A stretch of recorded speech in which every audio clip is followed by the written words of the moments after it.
Hi everybody, welcome back to another episode of Munro Live. I'm Julian. I'm an associate engineer here at Munro Associates. For those of you who don't know or who are new to the channel, Munro Associates is an engineering consulting firm, so we specialize in competitive benchmarking, both in automotive as well as other industries, costing, as well as design optimization. And today I want to focus a little bit on the costing in the automotive benchmarking aspect of what we do. I know in the past we covered the teardown for the 4680 Model Y battery pack.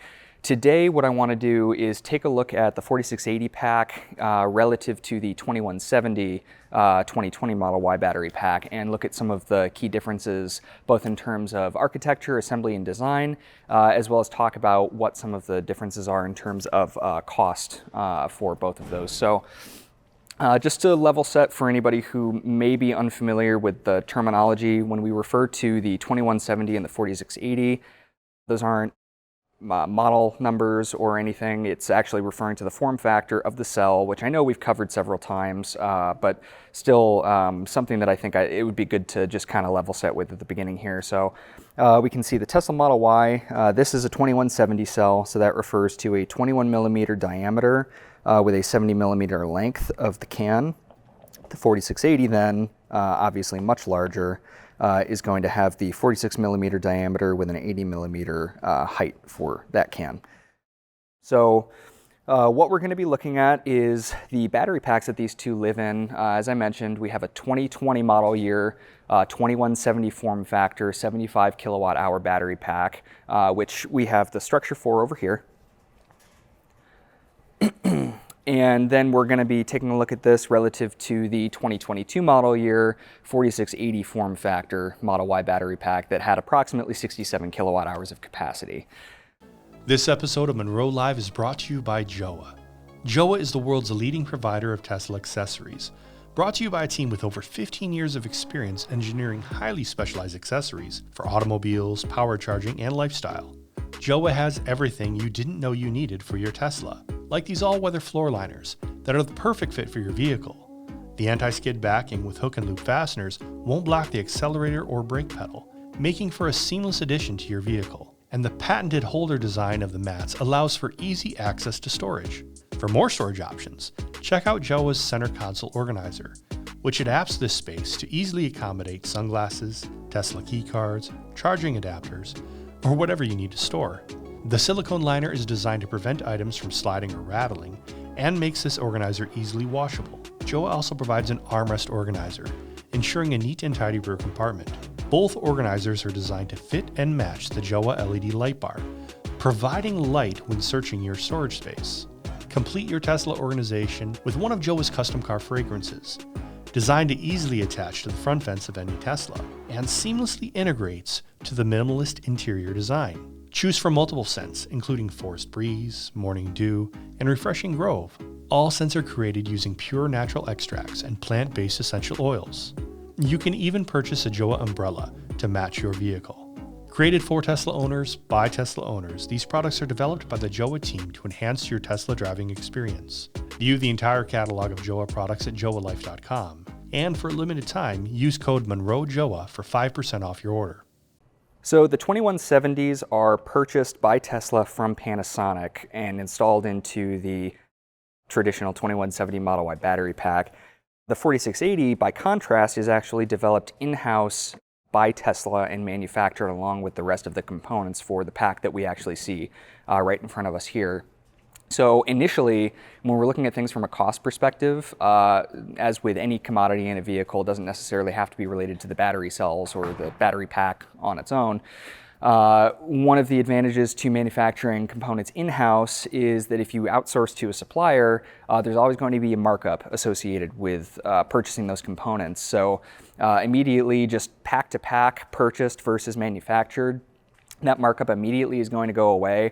And on a piece cost basis, these aren't massively expensive components, but given the fact that the 2170 Model Y pack has over 4,000 of those cells inside of it, and the 4680 pack has about 828 inside of it, when you stack that up per pack and then also at the production volumes these vehicles are seeing, the savings of bringing that production in-house start to stack up pretty quickly at sort of a macro level. So From a cost perspective, that's one thing that is immediately advantageous about developing that cell in-house. Obviously, with the manufacturing of the cells as opposed to purchasing it, the process isn't as simple. The OEM would need to have that core competency in terms of the manufacturing process, along with all of the CapEx investment that's involved with that. So it's there are some trade-offs there. You have to be able to bring all of that in-house, maintain the quality, and obviously the supplier is going to specialize in whatever that is they're doing. But if you can leverage the core competency and the CapEx for that, then obviously you'll be able to realize those savings without the markup. When we take a look at the size of the cells and what the form factor does, there are a few additional trade-offs between the sizes of them. So just taking a look at what we have between a few different Teslas, we have the 4680, the 1865 that was from the Model S Plaid, and then the 2170 that we see across different Teslas as well as the Rivian. One thing that in theory you should be able to leverage with a larger cell is that from an assembly perspective, it's going to be a lot more advantageous. You have, as we already mentioned, 828 versus 4,000 cells in a pack. That's going to be far fewer pick-and-place operations for the assembly.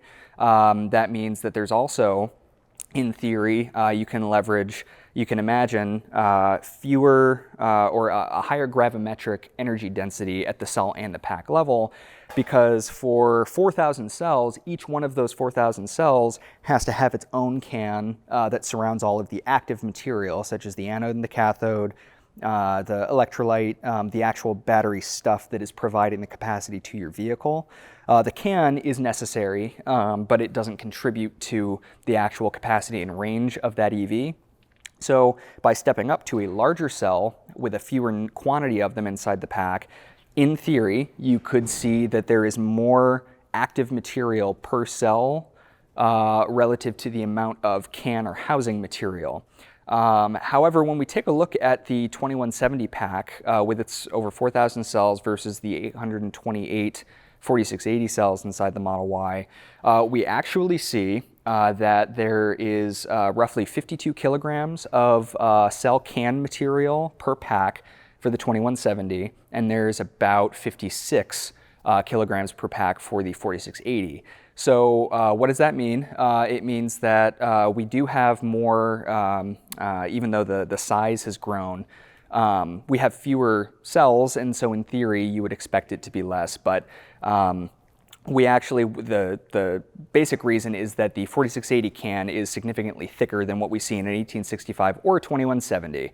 And there are some reasons for that, but in order to fully explain it, we do have to sort of broaden our scope, and we're going to have to look at not just the cell, but the pack as its own structure. So before we get into the structural pack, I want to level set us with both the construction of the pack and the module for the 2170 Model Y. So if we come over here, we can see that we have a stamped aluminum tray with extrusions that run longitudinally along the pack, and this is going to have a coated steel lid on top with then our power electronics penthouse placed on top, much like we see with the Model S Plaid and then this newer Model Y. The modules are, this is actually one of the ones that we pulled out of this pack. The modules are built up with those 2170 cells. We have the extruded aluminum cooling lines. We have a silicone-based potting material, which is very flexible, very flimsy, not in any way structural, and serves as a thermal isolation measure. And then the module structure is provided by these injection molded side rails, which have compression limiters for where the modules, they tap in on one side, and then this side is then anchored with threaded fasteners tying it to the battery pack chassis. That all then is closed down on the top, which we can see over here, with a series of injection molded cover panels. But then on the bottom side, we do have all of that potting and the wire bonding exposed and covered, so this would be facing downward inside the battery pack. And this then, the whole pack, is going to be decked upward into the vehicle with a series of fasteners around the side sills, so along here. We also have a series of fasteners that are going to be both at the rear and the front of the battery pack. And then we have a few that are actually mid-pack from the floor pan inside the cabin down to the battery pack. And those primarily, they assist with anchoring and support of the battery pack, but they also assist with mitigating oil canning, so relative motion between the floor pan of the vehicle and the lid of the battery pack. When occupants step on it, there's any kind of a load that sheet metal can sort of move a little bit. You can get some noise, some NVH there, and so anchoring them together with a threaded fastener helps to mitigate that. And so that's one of the primary purposes for those. And so structurally, this obviously plays a role in the vehicle, but if you look inside, you can see that, like I said, the modules are tabbed in and then anchored on one end with fasteners, and they're essentially floating inside the pack chassis, while the pack chassis helps to transmit most of the, if any, of the loads that the battery pack will see while it's in vehicle in use. So if we juxtapose that with what we have in the 4680 pack, for anybody who watched the Teardown videos, you'll already be familiar, but for anybody who is unfamiliar with this pack design, what we have here and what's immediately clear is these pieces of wood are here simply to support the plexiglass for safety as a display artifact. If we were to take this cover off and these pieces of wood were not present, the entire structure, as opposed to with the 2170 Model Y, is essentially just a large, deep-drawn bathtub with no extrusions, no structure whatsoever built into this. We have left one of the cell arrays present, again, just as a display artifact. But if this were removed, we would essentially just have an open, plain, stamped tub that all of these modules are set into. And so the way that the 4680 arrays are built up, and these are not modules in the traditional sense, Tesla refers to these as cell arrays, because unlike with the 2170 Model Y, we don't have a series of injection molded side rails or any kind of an enclosure to hold all the cells together as a unit that is then installed. They actually build it up with what's called, what Tesla refers to as a bandolier assembly. So there are going to be 69 4680 cells that are glued with a thermally conductive adhesive onto the extruded cooling lines like we have here. Those then are going to be combined in batches of 3, which is going to make up the contents of the cells that we see right here in the tray. They are then going to have all of their current collectors welded to the top, and then on the bottom they have a support structure that is this injection molded polycarbonate that actually has a void space between the cells and this support structure. There is a sheet of mica, which you can actually see down toward the bottom. They're somewhat destroyed from the teardown. And so basically this support structure, that mica sheet, and all of the cells on top with their current collectors and the cooling channels, all of that is brought in by a robotic arm and just set directly into this bathtub. No fasteners are required for any of this because, again, we don't have a module structure to anchor to the battery pack chassis. We're just taking this sort of floating array of cells and setting it down inside here. And the way that they are affixing everything together is obviously all of this pink stuff that you see inside here is a polyurethane-based structural expanding foam. And so they'll put all 4 of these cell arrays just floating, set right down inside here. Once all the bus bar connections have been made, there's nothing really structurally anchoring it yet. They'll then fill this with the liquid form of that expanding polyurethane foam. They'll then place the lid on, rivet it around the perimeter. That foam will then expand up to meet the lid, which we can see evidence of here on the underside of that lid. And it will then expand upward, completely make contact with the entire interior surface area of that lid, and then cure to form something that is incredibly rigid. And if we even just take a look at some of what we have here, you can see that it's very stiff. It's very unlike the silicone-based blue potting that we have with the Model Y module. And so then this structurally becomes a matrix of all of that epoxy from the lid. And if you think about it in a structural sense, there's an air gap between the bottoms of the cells and the bottom of the pack which you can see even down inside the pack there, that is all an air gap with just those injection molded support structures present. So below that, there's no epoxy tying the cells to the chassis. So really, it's what we have along the sides of the cells going upward to meet that lid.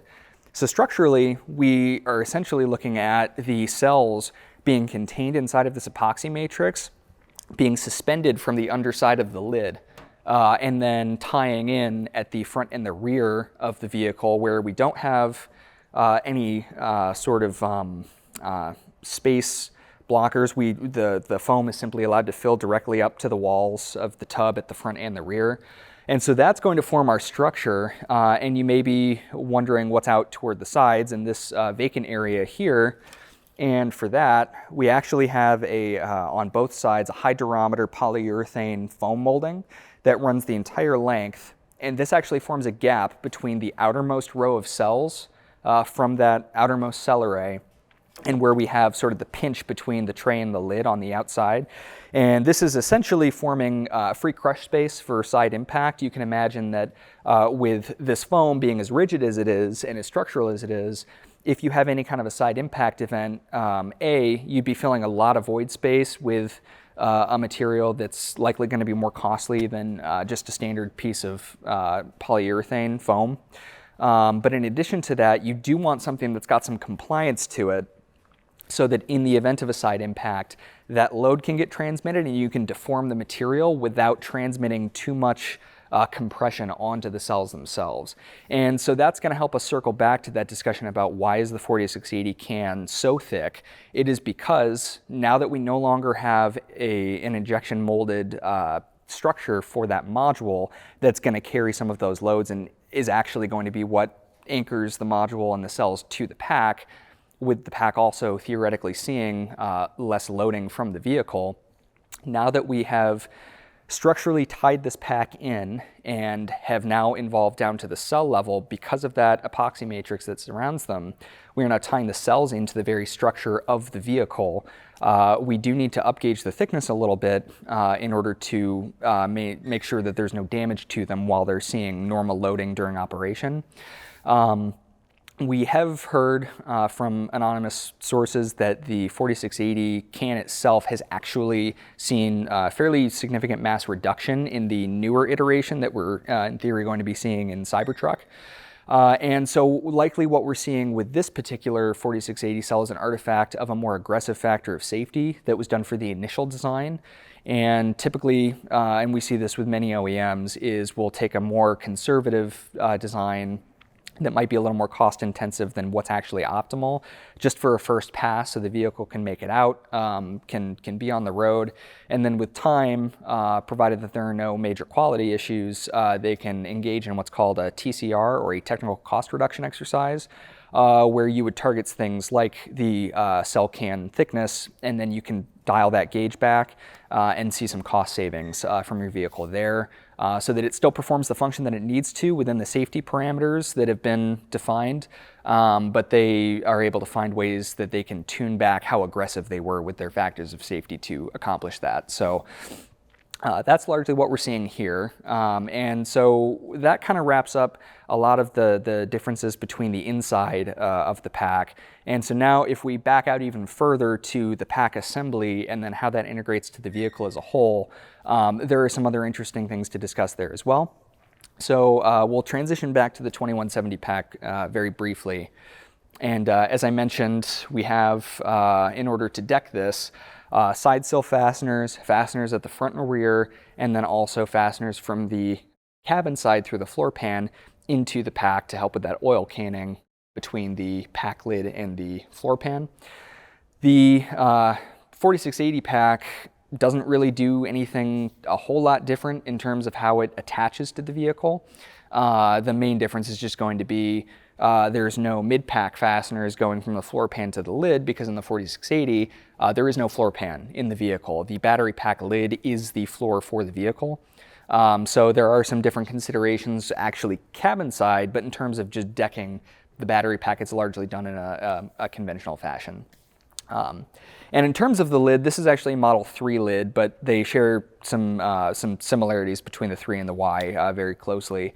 And so this is going to be stamped steel coated with an aluminum cover for that, that penthouse, which is going to control the onboard charger and power electronics. And this is actually where we can see where some of those fasteners are going to go that are going to interface with the floor pan. And these pads here also exist to mitigate that oil canning and that NVH, so these are going to help dampen any relative motion between the lid and the floor pan.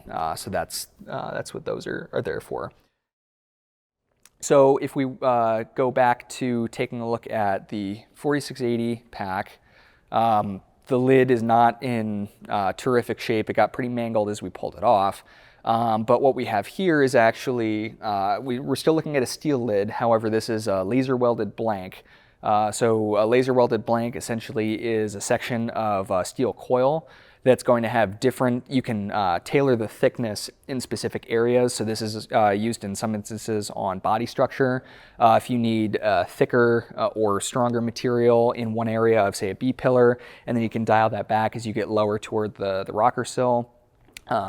There's multiple applications. It's for cost and lightweighting primarily, so that you don't have to pay the penalty across an entire, especially large part, for the structure that's only demanded in specific areas that need a thicker material that would drive a higher cost and weight. So what we have here is thicker material, the thickest actually, toward the front, presumably for front impact considerations, because again, this is a very load-bearing component, this whole battery pack assembly. And then we go from that thickest section, we sort of step down, dial down the thickness, and then we step back up as we get to the mid-pack area. And this is actually where all of the structure for the seat risers and the center console were mounted. So on the other side of this, all of these brackets had some support structure that was stamped out under it, and these were then actually welded directly to the lid of the battery pack. So we had a thicker substrate here to help support all that structure. We then dial it down a little bit, and then we thicken up ever so slightly to the rear. And so this is kind of a clever thing. You can accomplish multiple things, and you, again, with EVs, you want to make sure, especially if you're using steel components, you want to use those sparingly, and when they're necessary, doing something like a laser welded blank helps you optimize both the cost and the weight for that component. And then something else that's important to note is that because this is now, excuse me, because this is now the floor pan, and we don't have a floor pan on the body side, when we deck the battery, dissimilar to the 2170 Model Y, where that's essentially just hanging from the bottom and it just needs to be there anchored well enough so that it's tied in with the vehicle structure to a degree, but it can mainly be supported and maintain stability. Here, the battery pack is actually closing out the cabin compartment. So without the battery pack, for anybody who saw the video, and maybe we have some B-roll of that actually being removed, but once the battery pack drops, it's got the carpet, the center console, the seats, a good chunk of the interior for the occupants just directly on top of this. So when that battery pack is decked, it's very critical that that's forming a seal for the cabin that otherwise would be afforded by what's just already tied into the body structure. So that is why we have this closed cell polyurethane seal around the perimeter here. This is actually bent over, but this is what would be on the top side of the lid here. And this runs around the perimeter of the battery pack and mates against the different sections of both the giga castings at the front and rear, as well as all of the stamped body side components that go around the perimeter of that pack. And so that's one of the ways that this has to mitigate or solve one issue that's not present on a pack that doesn't actually form the floor. It's that now this is the primary, we can actually see right here, there is a seal on the 2170 Model Y. It's slightly different, appears to be some form of extruded rubber seal. This obviously still helps because it prevents water from getting inboard, and there could in theory be a leak between where the fasteners pass through from the pack here to the floor pan or into the battery pack itself. With the 4680 pack, that is the primary way to prevent, it's not just for the battery pack, but it's for the occupants as well, to seal the cabin. So there's a lot that's gotta factor into, and so that's a pretty important aspect of this. And we did see that in certain transition areas from the gigacastings to some of the stamp parts of the body, the witness marks on that seal were the depressions, the depth varied, so that does suggest that there are potentially still some quality issues getting worked out, just in terms of making sure that that entire thing is able to seal properly in every location along the, it's a long bead, it's a large perimeter, and you have to make sure that you've got a very good seal in every aspect of that perimeter. So it's not surprising that there were some quality issues, but perhaps with, again, Cybertruck, we'll see some improvement on that front. And so then outside of the lid structure, how it decks to the vehicle, specifically on the side sills, I know we've already mentioned a couple times. One thing that we'll notice in terms of a difference between just the trays themselves is here on the 4680, because it's getting filled with all that foam, they've gone for more of a bathtub, so we're dipping down as we go into the pack here. If we look at the 2170 pack, we've actually got essentially the mirror opposite of that. We've got the tray is actually deeper, and as it goes out to the side, it tapers down to be more of a flat profile on the end. So what we've got here is, and the lid for this is also going to step up quite a bit, as we can see over there. There's more of a draw on this. So seeing here, this is where that side sill would be, and then it steps up to then finish covering the rest of the modules. The lid on the 4680 pack is essentially just flat across. There is a slight step up, but nothing drawn like this, nothing this drastic. And so basically where we see some differences in the body side structure between these vehicles is where we have the 2170 pack mating. That mating point is actually lower on those side sills for the vehicle, which allows for the battery pack to step up into the, I guess what you could say is more of the cabin space toward the floor. With the 4680 pack, we have a fairly flat lid, and then we dip down from the rocker section. So we actually see that in Z, there is a difference in the height for where these flanges are having those fasteners bolted onto the body. However, because they've changed the geometry of that sill section to accommodate the different geometries of the pack trays, we actually see that the floor height between the two vehicles is more or less exactly the same, despite all of the changes to the geometry. So even though these are two wildly different pack configurations from a cabin side perspective, you honestly wouldn't know in terms of available legroom or comfort or anything to that degree. You wouldn't know whether or not you had a 2170 or a 4680 pack in the vehicle. So I think that's a good point to transition toward the end of the video. We've covered a lot of information here. I was pretty heavily involved with the teardown, so I could talk about this for hours. It was a very interesting project to be a part of. And obviously we covered a lot of this last year, but one thing that I wanted to point out is we've talked a lot about, specifically like with these side sills, what the profiles of those sills on the body looked like and how the battery packs interfaced with that. With the 4680 pack, we've obviously got the remnants of it, but it had to get fairly torn up from the teardown. It was a very destructive process, so it is difficult to speak to a lot of things with this, just speaking to what we have here as the display artifact.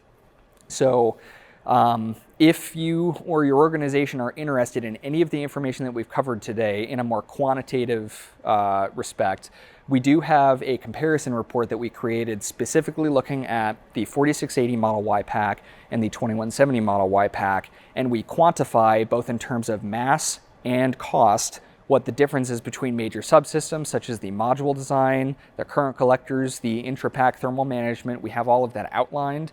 We quantify what that is and what the delta is so that we can actually see what Tesla was able to leverage and what levers they were able to pull with the structural pack to bring down the overall cost of the pack. And it was, on a pack-to-pack basis, it was a decrease in net cost. So We have all of that information available, including photos from the teardown.